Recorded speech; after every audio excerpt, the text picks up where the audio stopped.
Bismillahirrahmanirrahim. Assalamualaikum warahmatullahi wabarakatuh.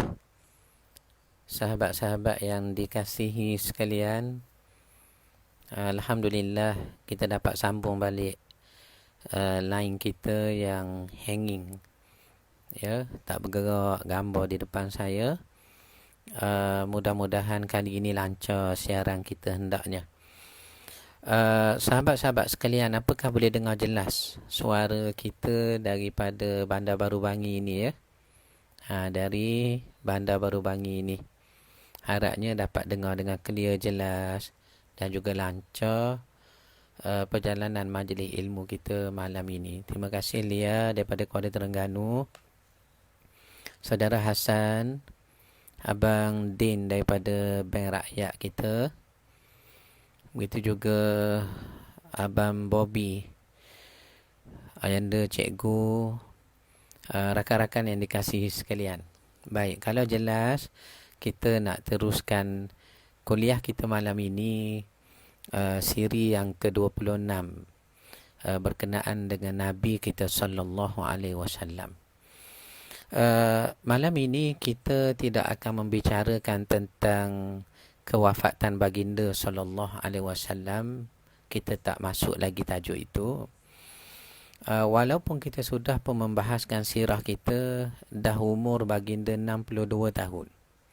Ini adalah kerana sebelum kita menyelami dan merasai detik-detik berpisahnya Rasulullah sallallahu alaihi wasallam dengan kita, yakni setahun selepas 9 Hijrah yang kita sudah nyatakan ini, adalah amat baik kita kenal terlebih dahulu siapakah Nabi kita, siapakah Rasulullah sallallahu alaihi wasallam, Muhammad bin Abdullah, iaitulah satu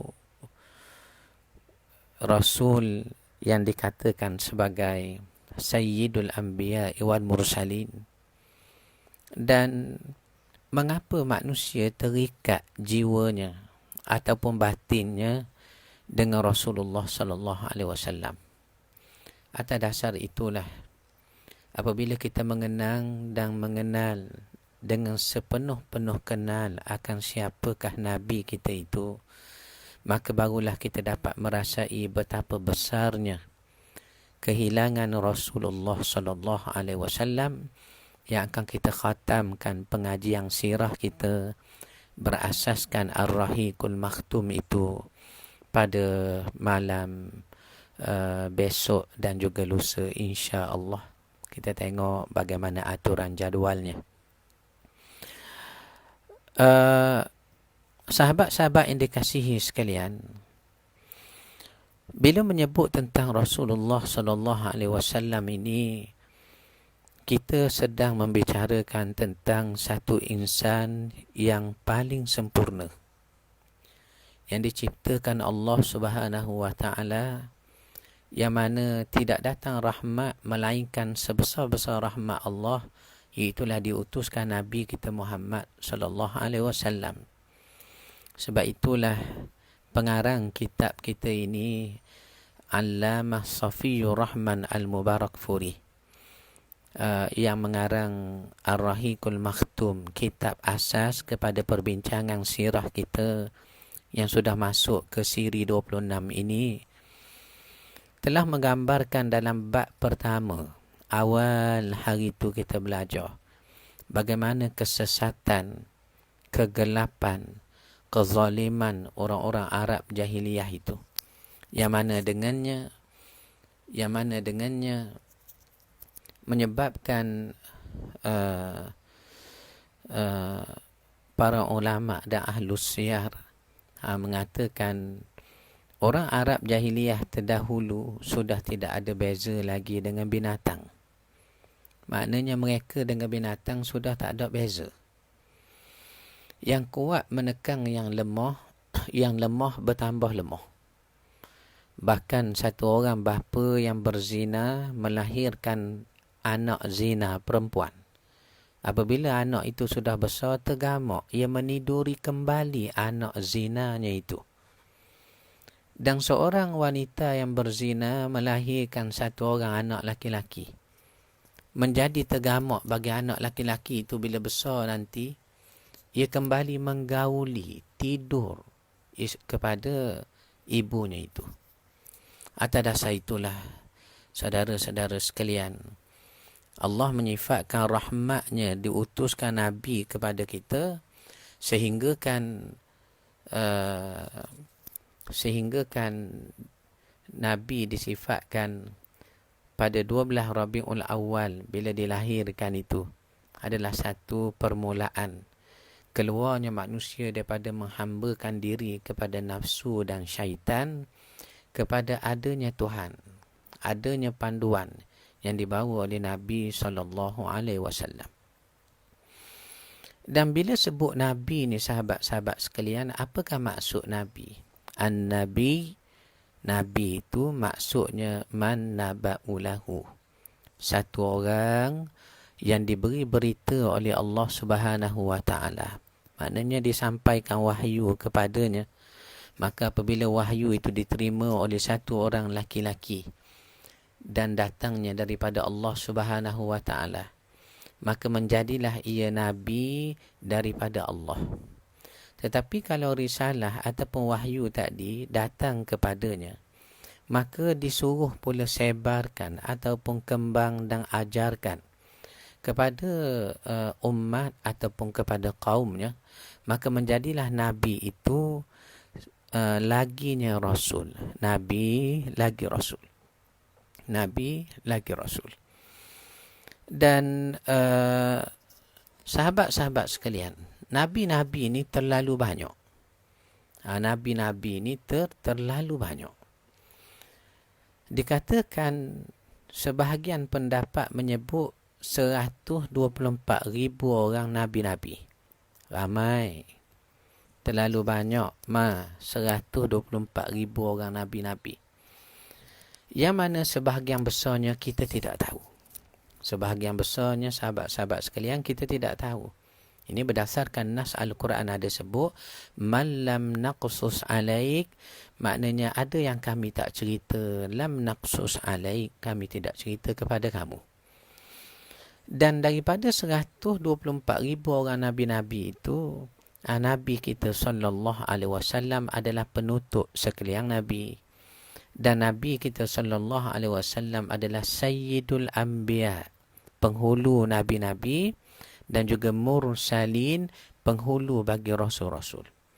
Bayangkan ketinggian Nabi Muhammad sallallahu alaihi wasallam, dan juga bayangkan bagaimana pula rahmat dan ketinggian yang Allah Ta'ala turunkan limpahan kurniaannya kepada umatnya Nabi Muhammad sallallahu alaihi wasallam yang beriman ataupun yang mengikut panduan yang ditinggalkan oleh Nabi kepada kita.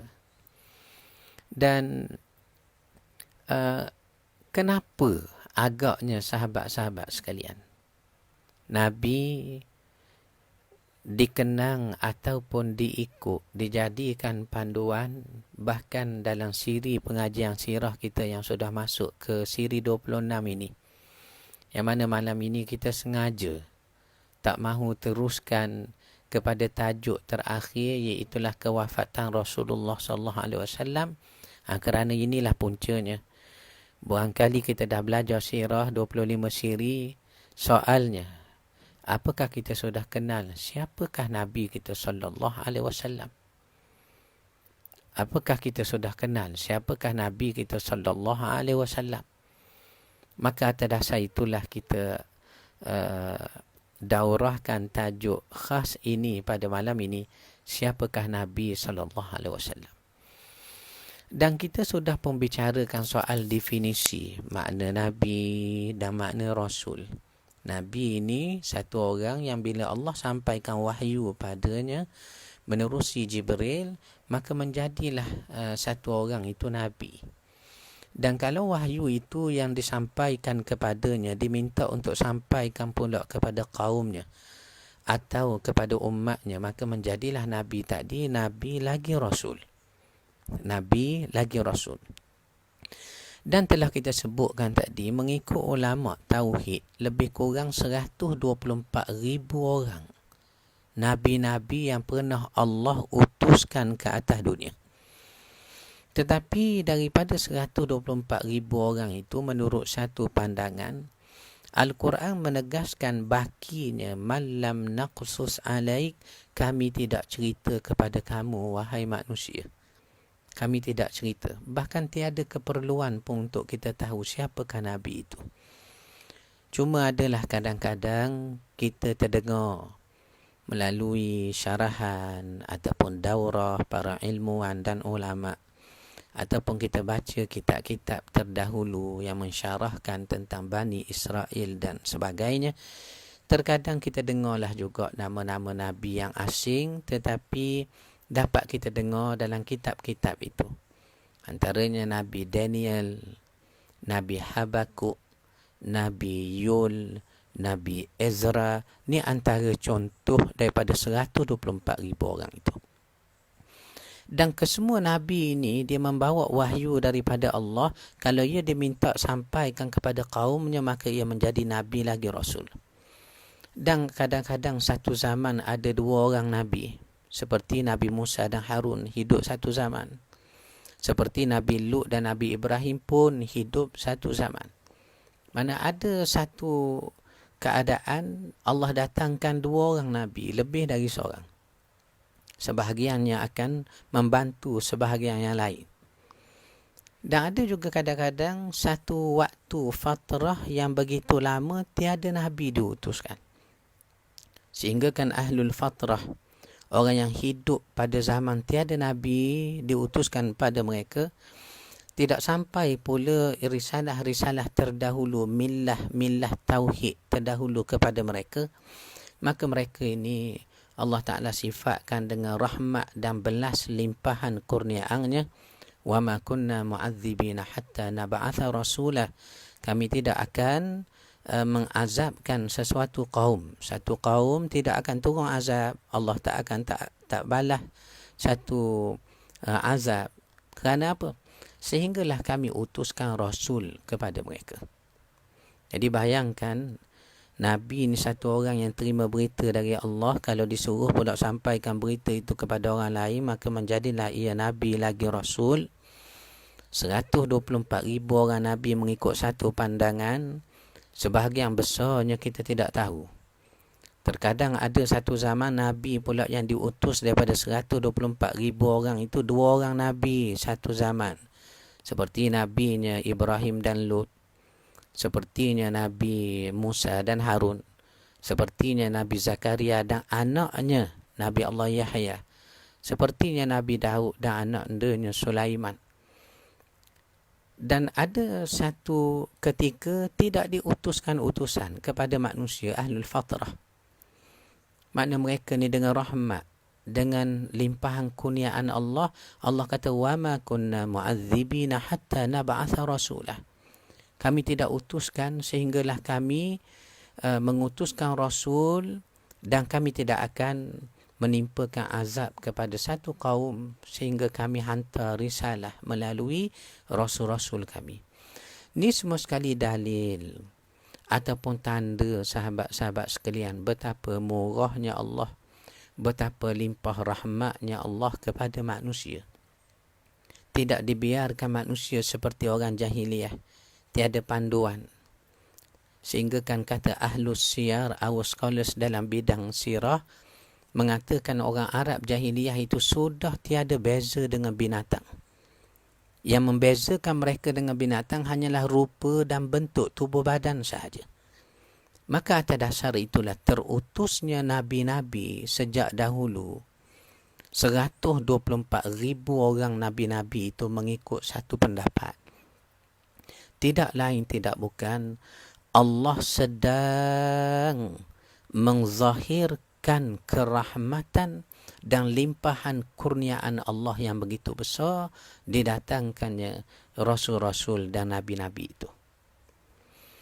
Dan penutup sekalian Nabi, manusia terbaik, makhluk yang paling mulia, orang yang sangat benar dalam percakapan dan janji, orang paling fasih bercakap dan juga tepat, orang yang paling pemaaf, orang yang paling lembut, orang yang marah hanya kerana Allah, tak suka pun hanya kerana Allah, diakui oleh lawan sebagai jujur dan juga benar, dan disanjungi serta dikagumi oleh sahabat-sahabatnya. Siapa? Nabi kita Muhammad sallallahu alaihi wasallam. Inilah yang kita daurahkan khas pada malam ini. Sebelum malam besok dan lusanya kita buat penutup tentang haji terakhir Nabi, haji wada'. Sebelum baginda pulang, kemudian berlakunya kehendak Allah kepada Nabi, diangkat Allah ke hadratnya pada hari Isnin 12 Rabiul Awal yang begitu besar kedukaannya kepada kita umatnya. Ya. Jadi Nabi adalah satu utusan daripada Allah, diberi berita, yakni wahyu. Kalau wahyu itu diminta sampaikan pula kepada orang lain, maka menjadilah Nabi. Tadi Nabi lagi Rasul. Dan 124,000 orang Nabi-Nabi.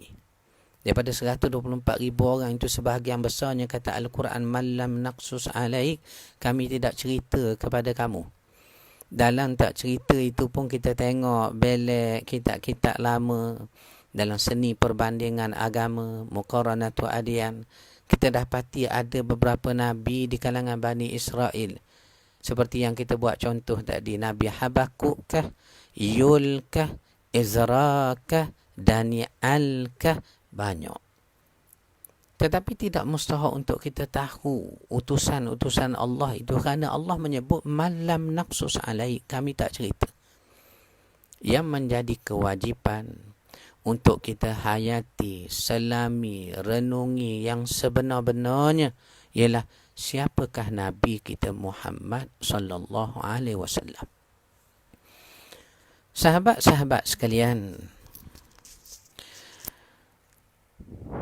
siapa tokoh di atas dunia yang dikagumi orang, yang diikuti orang, disanjung, dibawa ideologinya, diteruskan ajarannya, bahkan disebut, dipuja namanya, diabadikan pada jalan namanya, atau pada satu tugu peringatankah, atau pada satu fakulti pengajiankah? Siapa?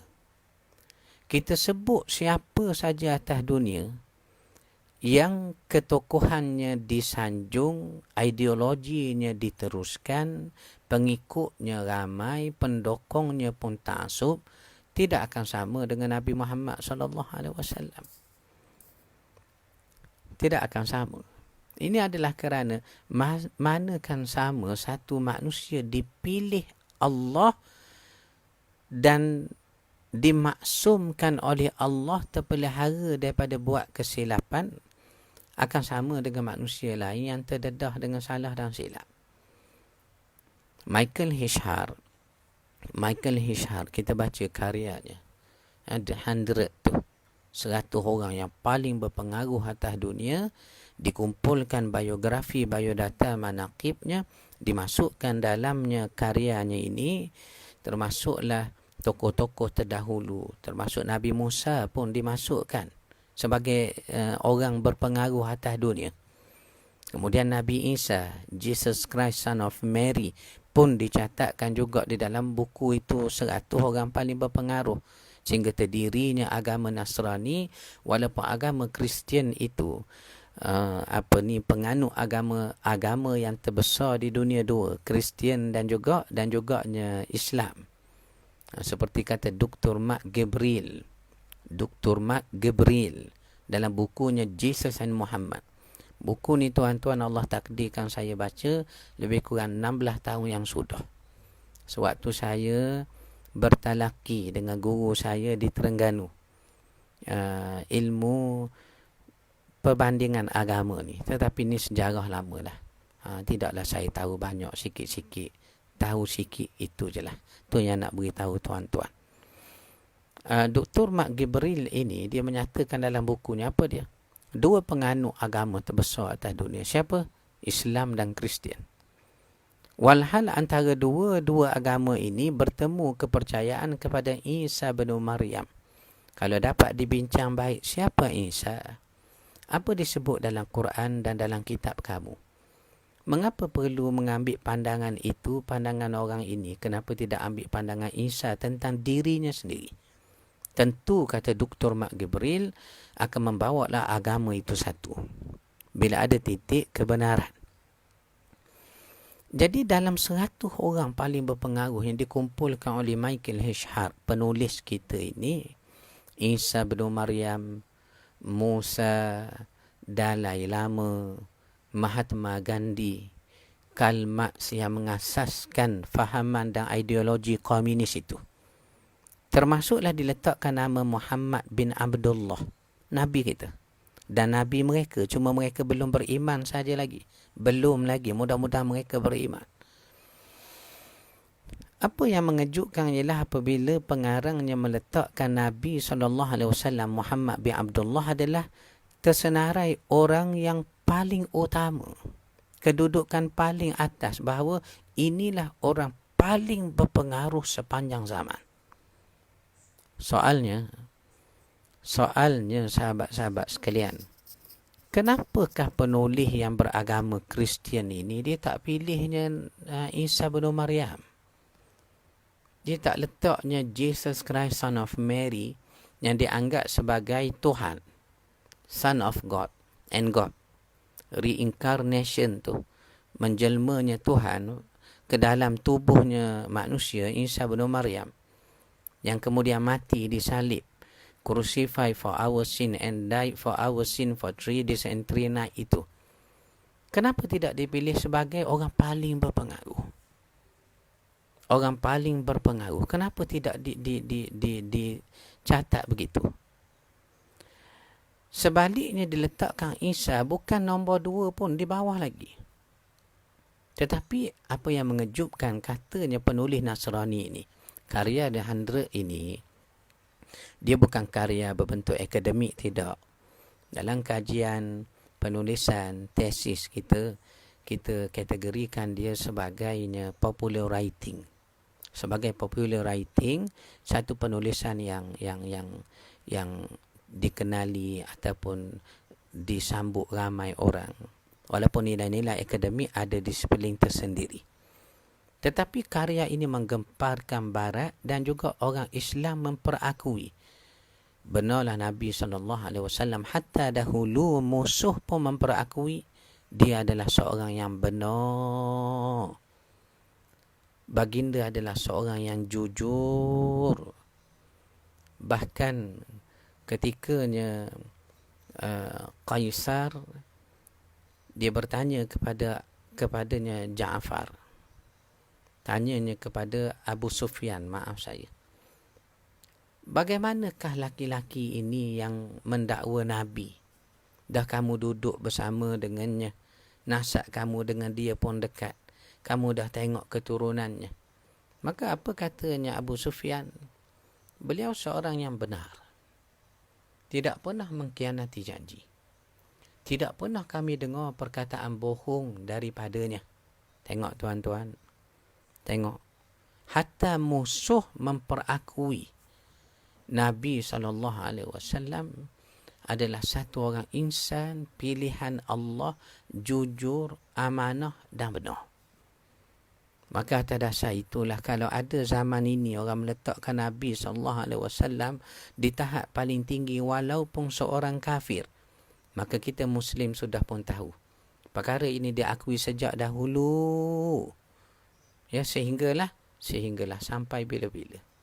Baik, itu kaedah meletakkan satu panduan. Perkara yang benar tidak perlu dihujahkan, kerana kebenaran adalah hujah yang paling kuat. Perkara yang batil akan dihujah-hujahkan supaya hujah membantu perkara batil dipandang elok. Nabi seorang yang benar. Kalau tidak dihujahkan sifatnya, ceritanya pun, manusia dapat merasakan bahawa Rasulullah SAW itu adalah sesempurna makhluk. Sebab itu saya katakan, mana satu tokoh atas dunia yang kita tengok, kita nak tiru, ataupun kita nak teruskan ideologinya, ataupun kita nak ikut apa-apa saja ajarannya. Seperti kita kata Karl Marx. Karl Marx ini dianggap sebagai pengasas fahaman komunis. Dalam sejarah peradaban dunia, dianggap Karl Marx mengasaskan ajaran komunis. Ajaran tak percaya Tuhan ada. Walaupun dalam Al-Quran lebih mendahului lagi daripada sejarah peradaban dunia, komunis ni sudah ada sejak dulu lagi. Bila orang tak percaya Tuhan, mulhid, ateis. Tetapi dalam sejarah peradaban dunia disebut Karl Marx ini pengasas kepada ajaran yang komunis. Beliaulah yang mengarang karya kitab suci bagi orang komunis itu. Apa namanya? Namanya Das Kapital. Kitab ini nama Das Kapital. Dan pendokongnya masih ada sampai sekarang. Negara yang membawa ajarannya masih lagi didokong oleh negara-negara besar yang berfahaman komunis. Tetapi apa beza Karl Marx dengan Nabi Muhammad sallallahu alaihi wasallam? Pernahkah sahabat-sahabat fikir, tokoh dikenang, disebut orang, didokong ideologi, diteruskan ajarannya. Cuma soalnya, apa bezanya Nabi dengan mereka? Mahatma Gandhi contohnya. Satu tokoh kebanggaan orang India dan kemudian luar dari India kerana apa? Zuhudnya. Dalam bahasa Arab kita begitulah perkataannya. Dia tidak cenderung kepada dunia. Hatta penampilan, pakaiannya pun sederhana, hanya 2 helai. Satu baju, satu kain untuk dijadikan seperti baju. Satu lagi kain untuk dijadikan seperti seluar kah, pakaian di bawah baju kah. Zuhud. Sehingga Kamboja Hamka ada sebut satu kisah berkenaan dengan Mahatma Gandhi. Suatu hari Mahatma Gandhi katanya dilihat oleh orang India, dan oleh orang India masuk ke kereta api gerabak kelas ketiga. Kereta api gerabak kelas ketiga. Kelas ketiga. Maka orang India kagum.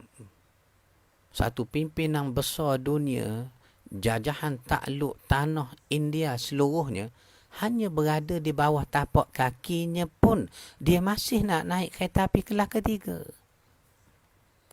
Maka satu anak muda bertanya, Tuankah Mahatma Gandhi? Dia kata, ya, tentu kamu kenal saya. Dia kata, kami pelik. Kenapa Tuan naik kereta api kelas 3? Bukankah India dan seluruh jajahan takluk ni di bawah tapak kaki Tuan? Maka apa jawab Mahatma Gandhi? Apa jawab Mahatma Gandhi?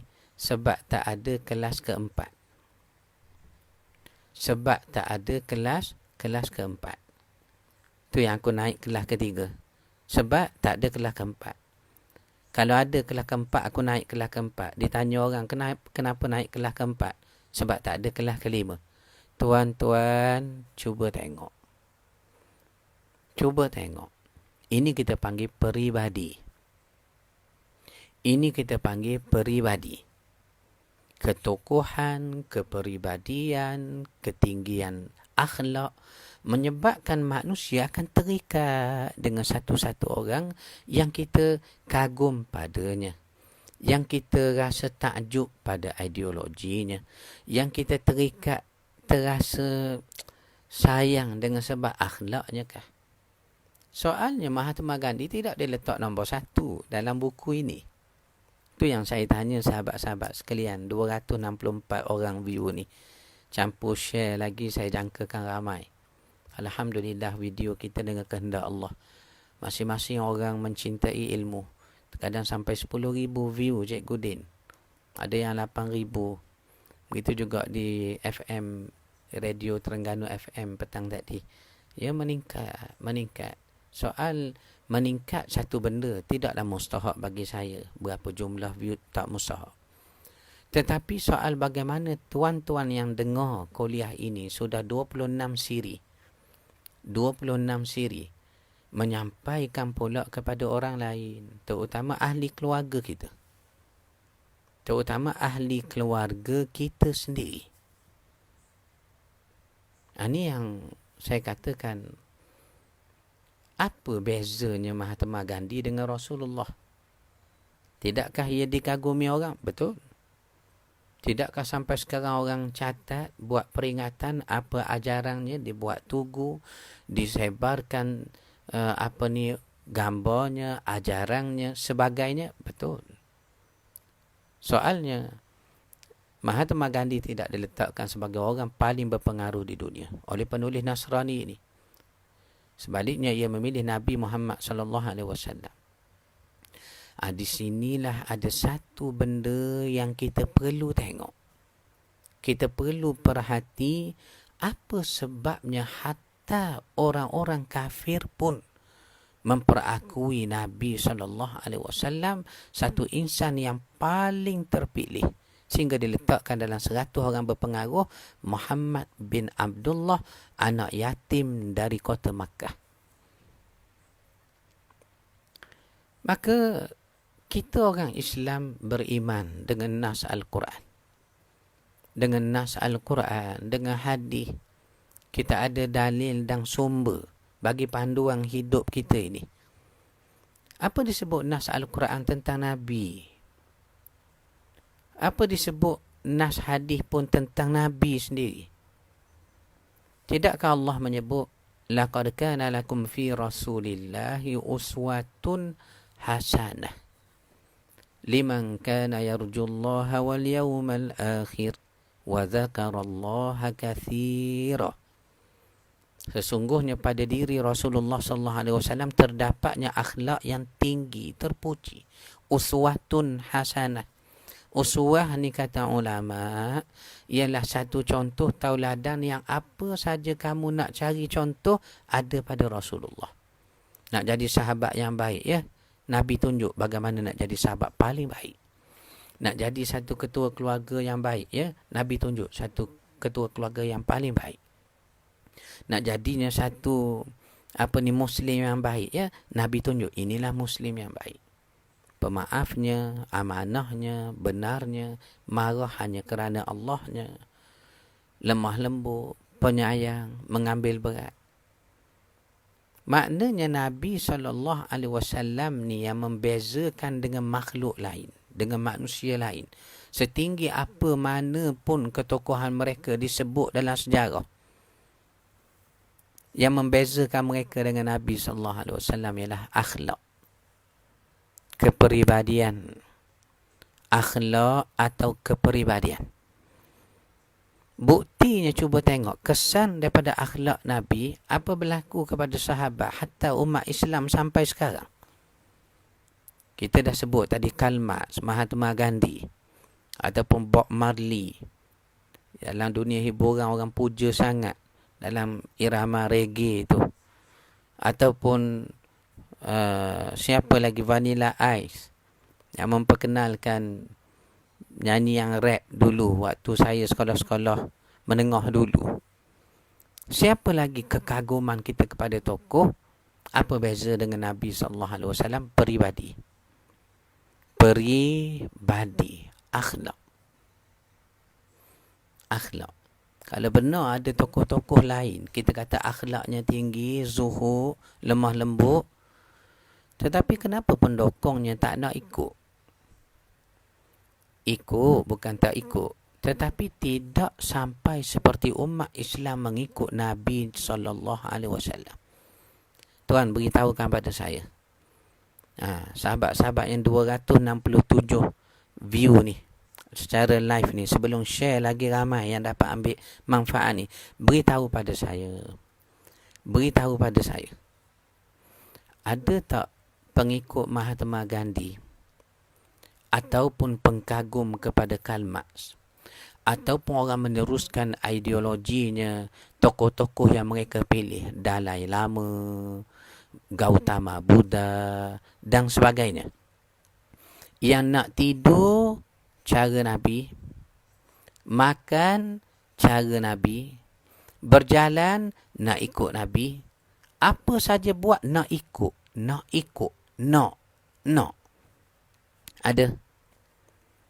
Ada sahabat-sahabat sekalian Satu orang paling berpengaruh atas dunia sehingga pengikutnya pun nak ikut cara sikat rambutnya, cara ia berjalannya, cara dia tidur letaknya tapak tangan di pipi ininya. Kemudian tak ada Abang Mamak Fitana. Ini membezakan Nabi SAW. Tentu ada satu benda yang mengikat jiwa manusia, batin manusia dengan Nabi. Sehingga kan tidur Nabi, kami nak ikut cara Nabi tidur di atas lambung kanan, ya. Kami nak ikut cara Nabi makan, iaitulah berhenti sebelum kenyang. Ya, kami nak ikut. Ini kepribadian Rasulullah SAW itu tidak terbanding. Kenapa? Sebab Allah yang menyempurnakan akhlaknya. Allah mendidiknya Nabi dan Allah lah memperindahkan akhlaknya. Setinggi mana keintelektualan manusia atas dunia, sebesar mana pengaruhnya di kalangan masyarakat, dia masih lagi mendapat pendidikan sama ada daripada ibunya, atau sekolahnya, atau kampungnya, atau universitinya, atau. Tetapi Nabi dididik Allah secara langsung. Terpelihara daripada keburukan. Dijaga daripada kesilapan, dosa. Sehingga kan jiwa Nabi SAW itu bila kita baca, mengikat jiwa manusia lain kepada Nabi. Tidakkah kita belajar dalam Fatah Makkah? Ada 9 orang yang Nabi kata kalau jumpa dalam peristiwa Fatah Mekah, sekalipun mereka berlindung bawah kelambu Kaabah, bunuhlah dia. Bunuh. Antara mereka siapa? Abdul Uzza, kita dah sebut semalam, ya. Begitu juga Khalid, begitu juga Ikrimah anak Abu Jahal. Begitu juga Ibnu Sarh, begitu juga Ibnu Naufal, begitu juga Khubar, dan juga 2 orang penyanyi yang dimilikinya mengejek Nabi dengan nyanyian. Ada 9 orang yang Nabi tak maaf. Walaupun hari Fatah Mekah hari kebaikan, hari kemuliaan bagi Quraisy bagi menerima Islam, hari pembersihannya rumah Allah daripadanya musyrikin, berhala. Tapi ada 9 orang yang Nabi kata sekalipun bertemunya kamu dengan mereka di bawah kelambu Kaabah, bunuh mereka. Khubar. Salah seorang daripada 9 orang ini, Khubar. Ingat kita belajar semalam Cikgu Din. Khubar. Apa kejahatan yang dibuatnya sehingga ia termasuk 9 orang yang wajib dibunuh? Apa kejahatannya? Kejahatannya antaranya menyekat orang-orang Islam, mengganggu orang-orang Islam, dan juga cuba meruntuhkan Islam tu yang baru nak terbina di Mekah. Kejahatannya sejak di Mekah dahulu. Dan kemuncak kejahatannya ia ganggu Zainab. Ya, Zainab puteri Nabi, Zainab binti Muhammad SAW. Diganggunya anaknya Nabi Zainab. Sehingga kan riwayat kata dibuat satu benda menyebabkan Zainab jadi terperanjat, jatuh atas batu yang besar Zainab. Sedang Zainab sedangnya hamil, mengandung waktu itu. Lalu dengan sebab jatuh atas batu puteri Rasulullah SAW ini, maka menjadilah keguguran, gugur kandungan Zainab. Siapa penyebabnya? Khubar. Salah seorang daripada 9 orang yang Nabi kata bunuh sekalipun jumpa di bawah kelambu Kaabah. Khubar namanya. Tetapi apa boleh buat? Kita dah baca sirah semalam panjang lebar. Bagaimana nasib Khubar? Nabi maafkan. Ya, Nabi maafkan juga sehingga ia menjadi Muslim yang baik. Begitu juga Wahsy ibn Harb. Wahsy ibn Harb yang membunuh bapa saudara Nabi dalam peperangannya Uhud.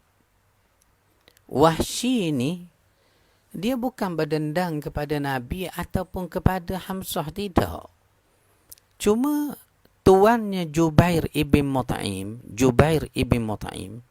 menjanjikan kepada Wahsy, kalau kamu nak merdeka, ada cara. Cara apa dia? Kamu bunuh Hamzah dalam peperangan Uhud ni. Dah Wahsy ni antara kelebihan kepandaiannya, dia tombok satu benda, kena. Dia tombok satu benda, tepat. Macam orang main dart tu Cikgu Din. Macam orang main dart tu Lia. Tepat. Saya tuan-tuan taklah pandai. Johan daerah ni main dart ni. Minat. Sukan yang jenis 7-7 tu minat. Yang jenis ada sasaran tu minat.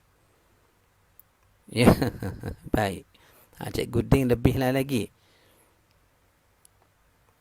Bayangkan. Ditawarnya kepada Wahsy ibn Harb, kalau kamu boleh bunuh Wahsy, kamu merdeka. Wahsy, kalau kamu boleh bunuh Hamzah, kamu merdeka. Maka Wahsy dibekalkan tombak. Dalam peperangan Uhud, dia ikut Hamzah dari batu ke batu, kayu ke kayu.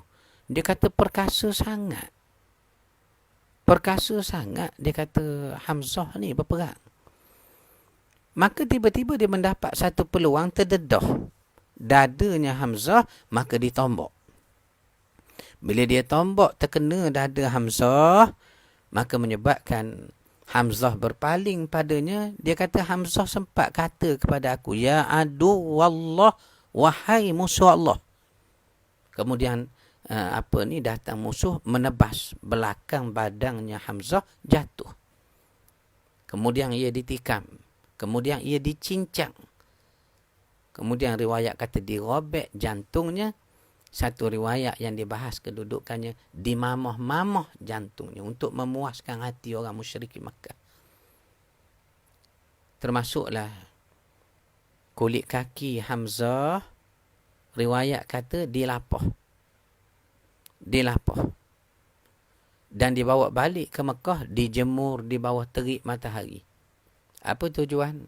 Supaya kering kulit itu, maka kulit itu dijadikan anting-anting bagi wanita-wanita musyrikin Makkah.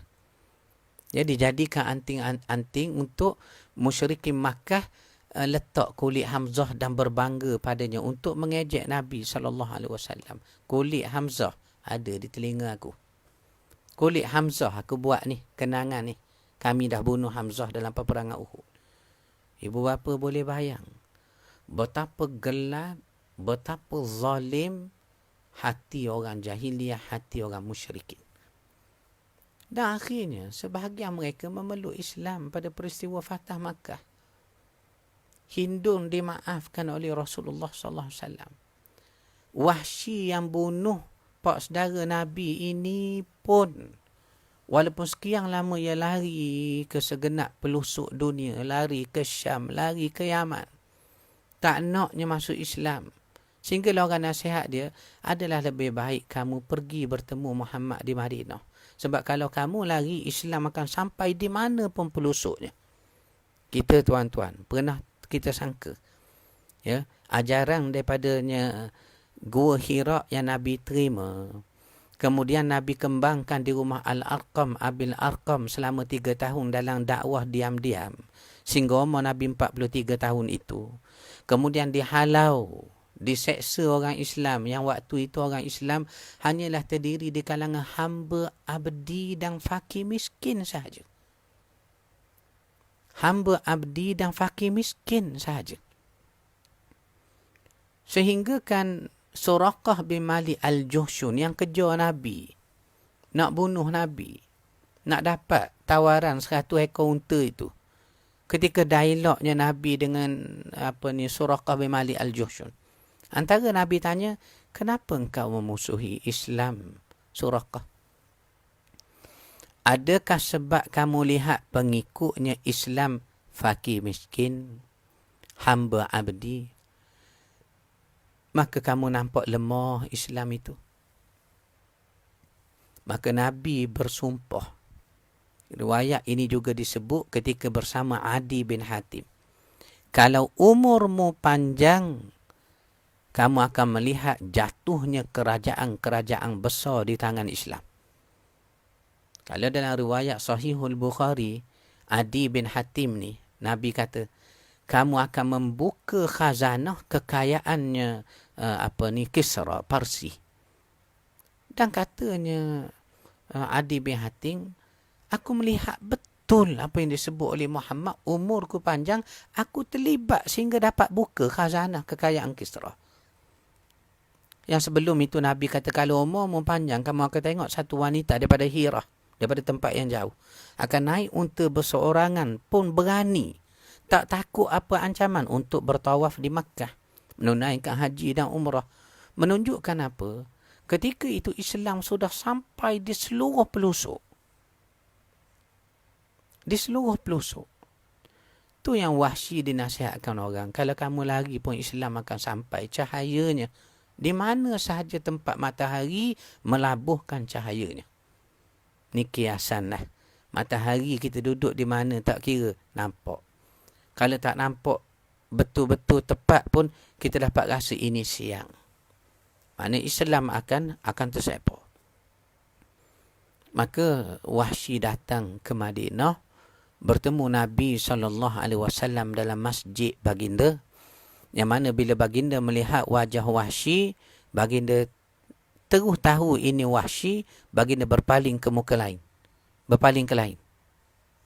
Sambil baginda bersabda, "A'anta Wahsy ibn Harb?" Adakah kamu ni Wahsy anak Harb? Maka kata Wahsy, "Na'am ya Rasulullah." Betul, akulah Wahsy ya Rasulullah. Maka Nabi kata, "Sif lana." Sifatkan kepada kami atau cerita pada kami bagaimana kamu membunuhnya Hamzah kami.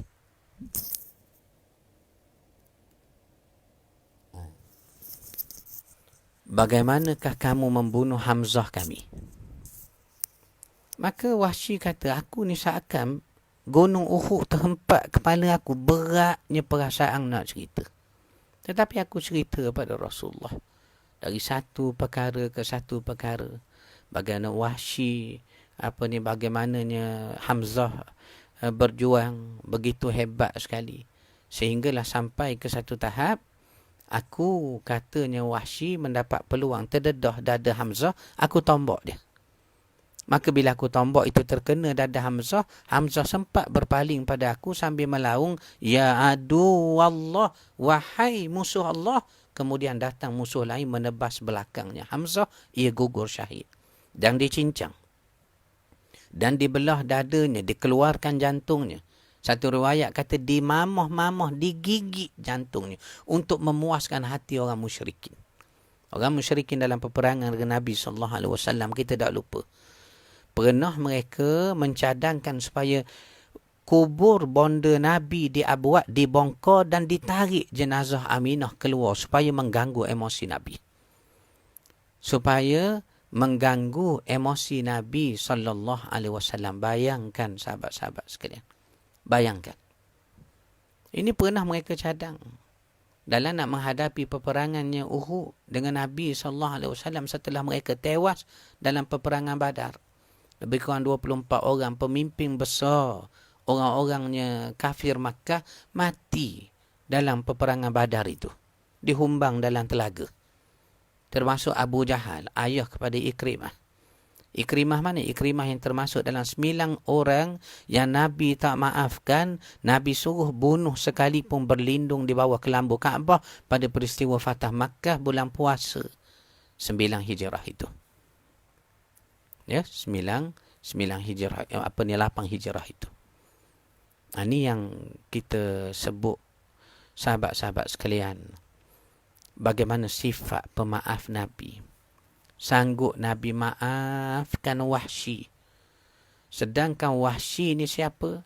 Kata sejarawan seperti yang dirakamkan oleh Dr. Abdul Rahman Ra'fa Basha dalam karyanya Suwaru min Hayatus Sahabah. Dia kata Wahsy inilah satu orang yang meninggalkan luka yang paling dalam di lubuk sanubari Rasulullah sallallahu alaihi wasallam dengan kematiannya Hamzah, dengan kematian Hamzah.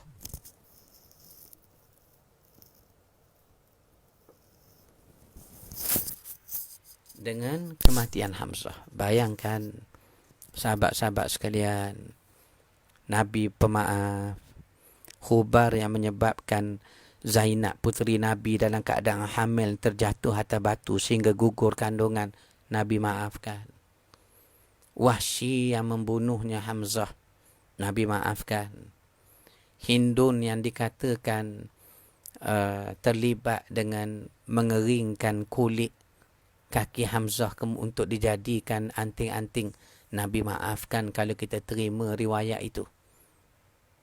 Maknanya benarlah Nabi ni satu insan terpilih, jiwanya, peribadinya, akhlaknya dididik oleh Allah Subhanahu Wa Taala.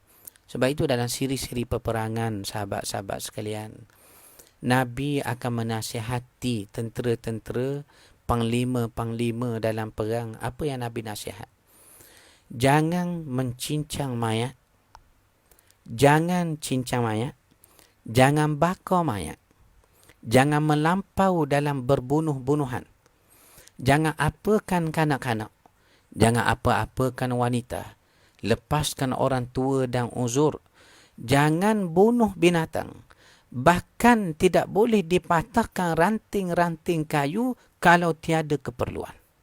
Tuan, cuba bayangkan. Cuba bayangkan. Cuba bayangkan. Kalau beginilah ajaran Nabi hatta ketika bermusuhan, berperang. Jangan cincang mayat, jangan melampaui dalam berbunuhan, jangan bakar mayat, jangan apakan kanak-kanak, jangan bunuh wanita, lepaskan orang tua dan uzur, jangan bunuh binatang, hatta jangan patahkan ranting kayu kalau tiada keperluan. Nampak dah akhlak baginda sallallahu alaihi wasallam. Nampak dah benar-benar wahyu turun kepada baginda sehingga terbentuk akhlak untuk kita jadikan panduan itu. Ni hanya ada pada Rasulullah sallallahu alaihi wasallam. Selain daripada pemaaf, baginda sabar. Baginda lah yang disebut oleh Al-Quran, walaupun daripada surah Yusuf, baginda adalah Al-Quran bergerak. Apa disebut oleh Allah? Innahu man yattaqi wa yasbir fa innallaha la yudhi'u ajral muhsinin. Sesungguhnya sesiapa yang bertakwa dan wa yasbir, sabar, Allah tak akan sia-siakan amalan baiknya. Ya, dan balasan kepada kesabarannya, ketakwaannya. Kita nak buka Makkah, Fatah Makkah yang menjadi kesan masuknya umat Islam, masuknya manusia ke dalam agama Islam berduyung-duyung tak putus-putus. Pastinya Fatah Makkah sehingga semua orang Arab kagum dan mula berlumba masuk Islam, nak duduk di bawah perlindungan Islam. Sebelum itu mereka bersekutu, berahzab sama-sama mereka, termasuk dengan Rum, seperti kabilah Bani Ghassan, Arab Ghassan, di bawahnya Rum, di bawah Rum. Tetapi bagaimana setelah Fatah Makkah, orang Arab tunduk, kabilah berebut nak masuk Islam, membawa kepada manusia masuk Islam tak putus-putus. Sehingga diriwayatkan baginda duduk di setengah tempat, riwayatnya kata mata air. Datangnya orang kata, siapa laki-laki itu? Maka orang lain cerita, tak payah sahabat cerita. Sudah sampai berita tentang Nabi kepada siapa pun. Dialah Nabi, dialah sekian, dialah orang yang tidak memungkiri janji, dialah pemaaf, dialah yang benar, dialah. Bayangkan tuan-tuan, sehingga manusia masuk Islam tanpa putus-putus. Fatrah antara 9 hijrah sebelum masuknya hari haji terakhir. Bagaimana utusan-utusan yang dulunya pernah bertemu Nabi dengan Islam mari pula ke Madinah membawa lebih ramai orang masuk Islam. Padanya 9 hijrah bulan Muharram, kita dah sebut semalam bagaimana 16 wilayah Nabi hantarnya pemungut zakat amil baru. Kenapa? Ya, kenapa? Tidak lain tidak bukan nak menunjukkan Islam sudah tersebar di pelosok dunia.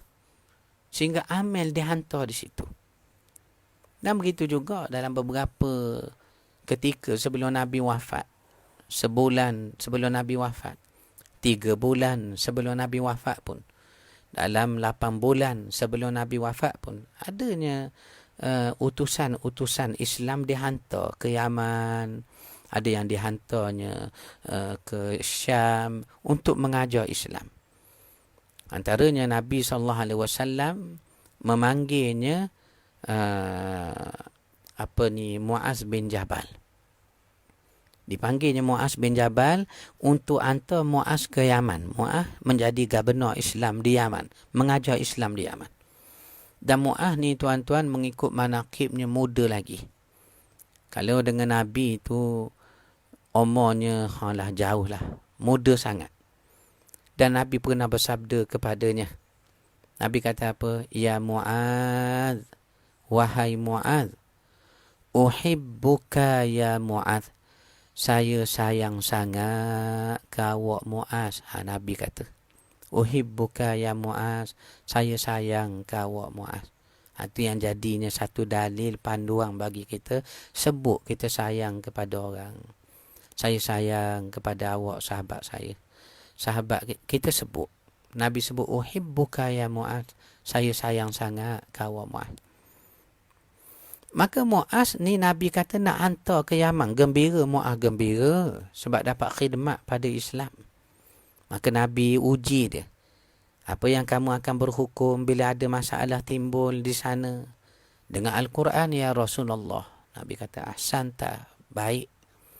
Kalau kamu tidak dapati dalam Al-Quran, dia kata dengan hadis ya Rasulullah. Kalau kamu tak dapat dalam hadis, dengan qiyas. Dan disebut panjang hadis itu. Maka Nabi doakan keberkatan, kebaikan kepadanya Muaz. Dan Muaz rasa gembira nak pergi ke Yaman. Untuk berkhidmat pada Islam. Arahan Nabi SAW. Cuma apabila Nabi sebut begini. Ya Muaz, asa alla talqani ba'da ami hadha wa la'allaka an tamurra bi masjidi hadha wa qabri. Ya Muaz, asa alla talqani ba'da ami hadha. Boleh jadi bila kamu pergi ke Yaman ini Muaz, kamu tak akan jumpa dah aku. Selepas tahun ini, kamu tak akan jumpa dah aku. Boleh jadi. Asa alla talqani ba'da ami hadha. Boleh jadi kamu sudah tidak jumpa lagi aku selepas ini, selepas tahun ini. Ba'da ami hadha. Wala'allaka an tamurra bi masjidi hadha wa qabri. Nabi kata. Dan boleh jadi bila kamu balik ke Madinah, kamu hanya melalui depan kuburku dan depan masjidku. Depan masjidku dan depan kuburku. Masjid wa qabri. Bilanya Mu'ah dengar begitu. Sedangkan Nabi ni sangat benar perkataannya. Menangis Mu'ah. Fabaka Mu'ah taba'ashan. Menangis Mu'ah. Menangis yang bersangatan. Kerana terasa terpisah dengan Rasulullah SAW. Sebab itu sahabat-sahabat sekalian. Sebelum kita bicarakan haji perpisahan, haji wada'. Kemudian diikuti jatuh sakit baginda 12 hari bermula hujung bulan Safar itu. Membawa kewafatan baginda SAW padanya tinggi dina hari, hujungnya waktu duha pada hari Isnin 12 Rabiul Awal itu. Dan dicatat oleh Ahlus Siyar apa berlaku kepada Nabi sebulan sebelum kewafatan.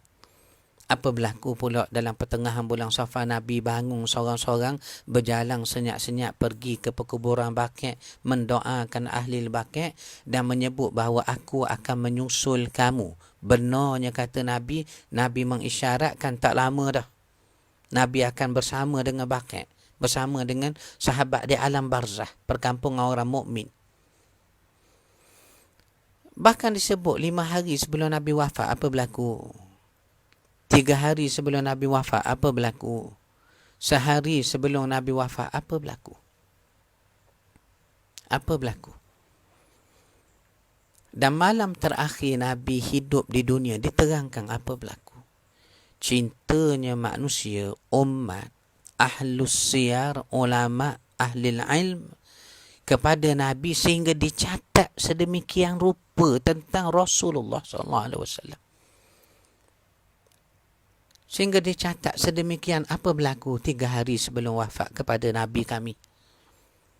Apa yang berlaku Ustaz kami nak tahu. Sehari sebelum Nabi wafat, apa berlaku? Malam terakhir Nabi hidup di dunia sebelum wafat besok, apa pula berlaku kami nak tahu. Sebab itu sahabat-sahabat sekalian, kita daurahkan tajuk khusus malam ini, siapa Rasulullah sallallahu alaihi wasallam, sehingga kepribadiannya mengikat jiwa manusia. Sehingga sahabat-sahabatnya sanggup mati kerananya. Sehingga umatnya mengikut hatta cara tidur, cara makan, cara berjalan, cara sunnah Rasulullah sallallahu alaihi wasallam. Sepatutnya kita kena banyak mengucapkan alhamdulillah ya Allah, Engkau menjadikan kami Muslim, iaitulah Islam yang dibawa oleh Nabi Muhammad sallallahu alaihi wasallam pada kami. Engkau menjadikan kami mukmin yang sehinggakan dengan sebab itulah yang dibawa tauhidnya oleh Nabi, imannya oleh Nabi, Islam dan ihsannya oleh Nabi, kami menjadi mukmin Muslim. Ini dikatakan tidak adalah nikmat paling besar melainkan menjadi orang Islam dan juga mukmin. Ya, sahabat-sahabat sekalian, kenanglah, selamilah, belajarlah, bacalah ya tentang sirah Nabi sallallahu alaihi wasallam, supaya kita dapat kenal sesungguh-sungguhnya Nabi kita. Nabi kita yang pada malam Isra' Mi'raj bila sampai ke langit ke-6 bertemu dengan Nabi Musa alaihissalam. Apa Nabi Musa kata? Menangis Nabi Musa. Ahli tafsir kata menangis Nabi Musa. Katanya Nabi Musa, seorang laki-laki selepas aku masih muda dilantik menjadi Nabi, dipilih jadi Nabi. Dan begitu tinggi kedudukannya.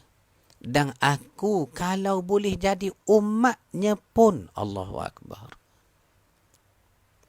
Allahu Akbar, tuan-tuan, sahabat-sahabat sekalian. Kalau aku boleh jadi umatnya pun. Ini perkataan Nabi Musa. Soalnya, apakah kita berasa syukur? Kita rasa benar-benar istimewa, tinggi, ketinggian Islam, keizahan Islam kepada kita? Atau kita masih malu orang panggil orang Islam? Malu nak pakai kopiah? Malu nak bercakap agama?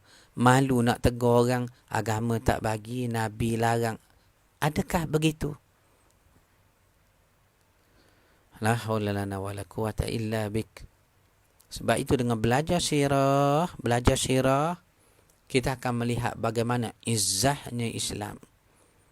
Kita lihat bagaimana bertuahnya kita menjadi pendokong kepada batu-bata terbinanya binaan Islam, walaupun sikit.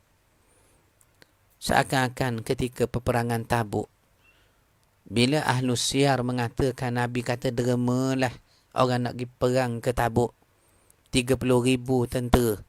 Tu pun tak siap kelengkapan semua, 30,000 terlalu banyak.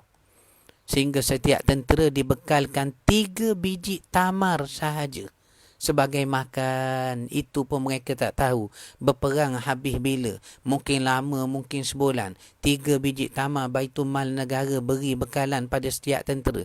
Kerana peperangan Tabuk kita 30,000 menentang 100,000-nya tentera Rom dan sekutu mereka, Bani Balkin dan lainnya, termasuk Bani Lukham. Kita tak tahu bila balik. Menyebabkan 3 biji tamar dibekalkan. Itu pun mereka tak makan. Mereka hisap je. Hisap, ambil mani untuk tenaga. Sekarang hisap pula. 1 ekor unta 18 orang tentera bergilir-gilir naik. Punya susah miskin. Sebab itu peperangan Tabuk dikenang dalam sejarah peperangan susah, peperangan miskin. Bila Nabi suruh derma, Osman mari derma 900 ekor unta dan 100 ekor kuda tempur. Duit berapa ribu dinar tak kira dah. Osman melambakkan hartanya. Lambak harta. Talhah, Safwan, Abdul Rahman bin Auf, Abbas, pak saudara Nabi. Umar bersedekah sebahagian hartanya. Abu Bakar sedekah semua hartanya. Sehingga Nabi tanya, apa yang tinggal? Allah dan Rasulnya. Allah dan Rasulnya. Hatta orang miskin, fakir miskin mari derma walau sebelah biji tamar. Sebelah kurma. Kenapa?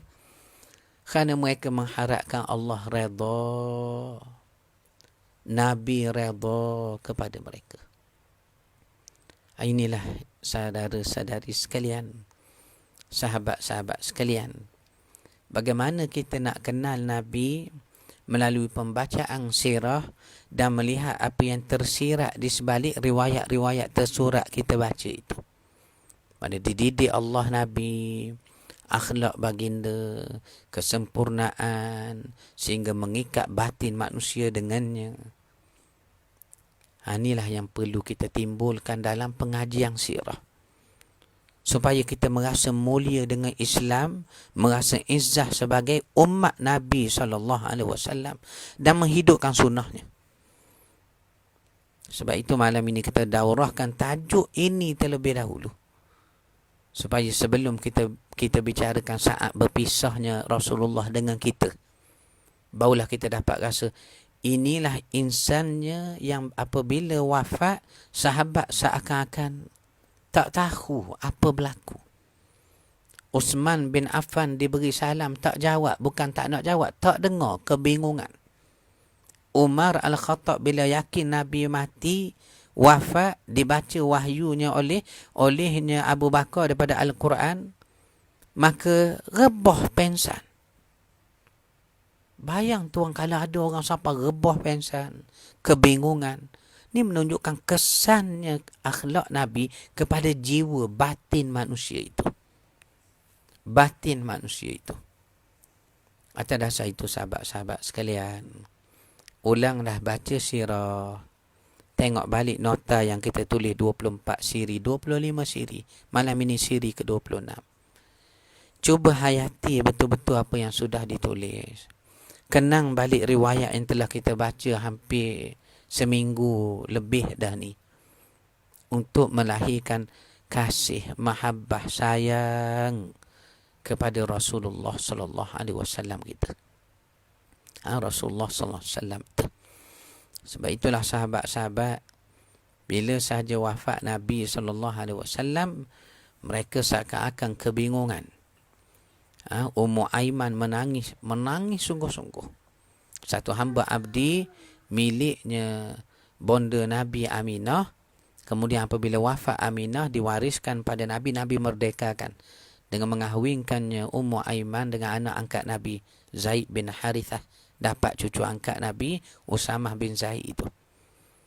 Inilah sahabat-sahabat sekalian, perlu kita hayati, baca dengan baik, renung betul-betul dan fikir diri sendiri apa yang telah kita buat sebagai umat Nabi Muhammad sallallahu alaihi wasallam. Apa yang telah kita sumbangkan kepada agama Islam kita berbanding riwayat yang kita baca dah berapa malam, sahabat-sahabat Nabi berkorban. Sehingga kan orang fakir miskin menangis kerana tak dapat kelengkapan perang. Kami tak ada harta, sediakan kuda, kami nak pergi sebab kami ada nyawa walaupun tak ada harta, kami nak berjihad. Bila Nabi jawab, qul la ajidu ma ahmilukum alaih, tawallau tafidu minad dam'i hazanan. Bila Nabi kata la ajidu ma ahmilukum alaih, aku tak boleh sedia kepada kamu nak pergi perang dengan Tabuk ni, tentera Rom itu. Kita 30,000, harta tak banyak dalam berperang. Tempat jauh 787 kilo dari Madinah nak pergi Tabuk. Lalu menangis kerana tak boleh pergi perang. Fakir-fakir miskin yang dhaif, bila sebut nak infak, mari walaupun sebelah biji tamar. Sebelah biji tamar. Sebab itu kita katakan, siapa mereka ni sahabat? Bagaimana hati dan iman mereka itu sahabat itu? Dan bagaimana pula kita? Kita sendiri bila baca sirah. Jadi letak fikirlah kita kat mana? Kita kat mana? Dengan sebab itu kita akan dapat kenang betapa mulianya, tingginya, agungnya Rasulullah sallallahu alaihi wasallam, kemudian baginda mendidik sahabatnya sehingga sahabat-sahabatnya kita dapat rasa kemuliaan, ketinggian mereka dengan Islam. Lalu dapatlah kita banding dengan diri kita. Apa yang telah kita buat untuk agama kita? Sejauh mana kita sanggup korban bila dengar berkait agama kita? Sedangkan dunia ini yang kita bina akan kita tinggalkan, sahabat-sahabat sekalian. Kita akan tinggal. Kata Maulana Zainal Abidin, ni mufti besar Pakistan yang lampau. Ketika tausiahnya saya berada awal di kakinya. Kerana orang duduk terlalu rapat, saya mari awal duduk di kakinya. Saya ingat apa beliau sebut dalam tausiahnya.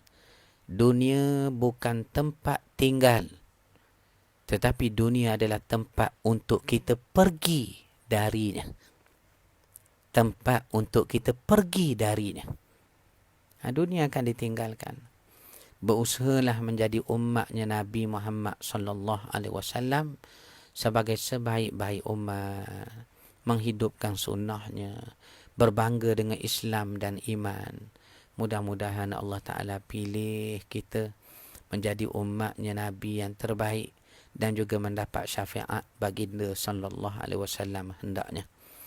Tamatlah sahabat-sahabat sekalian daurah khusus berkenaan siapa Nabi kita sallallahu alaihi wasallam, dan kita cuba nukilkan beberapa riwayat yang sudah kita belajar. 26 siri dah malam ni sirah Nabi. Tanpa jemu kita belajar setiap malam. Kita dah buat catatan, kita dapat tambahan ilmu baru, kita berazam nak beramal dan juga nak buat apa yang kita tahu, dan kita nak sebarkan kepada orang lain. Mudah-mudahan Allah selamatkan kita dan Allah rahmatkan kita. Dan tidak akan berlaku selamat dan rahmat dari Allah melainkan kita telah memilih Nabi sallallahu alaihi wasallam sebagai ikutan, uswah kepada kita umatnya ini. Jangan lupa malam besok insya-Allah kita akan sambung pengajian sirah, iaitu haji perpisahan. Bagaimana Nabi, setengah riwayat kata 1,100,000, 124,000 orang. 124,000 orang sahabat datang dari seluruh pelosok dan kabilah menunaikan haji terakhir, haji perpisahan, yang bakal menjadi kenang-kenangan mereka dengan Rasulullah sallallahu alaihi wasallam pada tahun 10 Hijrah yang bersejarah itu. Sebelum 2 bulan selepas itu wafat baginda sallallahu alaihi wasallam, diangkat ke hadirat Allah Azza wa Jalla. Mudah-mudahan selamat berkat hendaknya kita. Aku qauli hadza wa astaghfirullahal azim li wa lakum. Wassalamualaikum warahmatullahi wabarakatuh. Alhamdulillah rabbil alamin.